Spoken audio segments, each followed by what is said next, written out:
प्राध्यापक उदय चव्हाण यांचा 11 तारखेला आदरणीय अजितदादांच्या उपस्थितीमध्ये प्रवेश होणार आहे। ज्येष्ठ नेते शेषरावजी चव्हाण यांच्यासह अनेक मंडळी राष्ट्रवादी काँग्रेसमध्ये प्रवेश करते आहे आणि त्या प्रवेशाच्या निमित्तानं चव्हाणवाडी बाराळी तालुका मुखेड जिल्हा नांदेड येथे दादाच्या कार्यक्रमाचं आयोजन केलेलं आहे आणि त्यावेळेस मोठ्या प्रमाणावर त्या भागातले आणि जिल्ह्यातले अनेक पदाधिकारी राष्ट्रवादी काँग्रेसमध्ये प्रवेश करणार आहेत। विधानसभा निवडणुकीनंतर अजितदादांचा तिसरा दौरा आहे आणि तिन्ही दौऱ्याचे पक्षप्रवेश झाले। लोकांची मानसिकता ही राष्ट्रवादी काँग्रेसमध्ये काम करण्याची मोठ्या प्रमाणावर मध्ये होते आणि प्रत्येकाला असं वाटते की दादा या ठिकाणी आले पाहिजे, दादांच्या उपस्थितीमध्ये प्रवेश झाला पाहिजे, भावना आहे।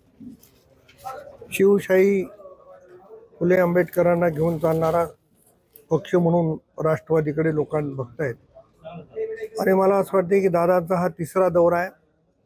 आपण पूर्वीचे 2 दौरे बघितले, हा तिसराही दौरा अतिशय मोठ्या प्रमाणावर पक्ष प्रवेशाच्या सोहळ्याचा होईल। भाजपाची काही मंडळी आहे का? भाजपाची मंडळी देखो आगे आणखी काही सुरू झालेलं नाही। मी मागे तुम्हाला सांगितलं की काही मंडळी जर आमचे घ्यायचा प्रयत्न करत असेल तर मग ती तयारी राष्ट्रवादी काँग्रेसची आहे। तयारीचा काय विषय आहे? तयारीच राहते राजकारणामध्ये, काय बघून पंचांग बघून थोडंच राहते, तयारी ठेवाच लागते। मी कोणाच्या घरामध्ये नाही, उदय चव्हाणाचे माझे गेले अनेक वर्षापासून संबंध आहे आणि शंकरराव चव्हाण साहेबांचे माझे त्या घराचे संबंध होते, त्याच्यामुळे मी पण त्या घरातला एक सदस्य होतो। आता ज्याचं त्याने घर सांभाळावं ना, आम्हाला म्हणण्यापेक्षा स्वतःचं घर स्वतः सांभाळावं। अजितदादांसोबत अजून कोण उपस्थित आहे?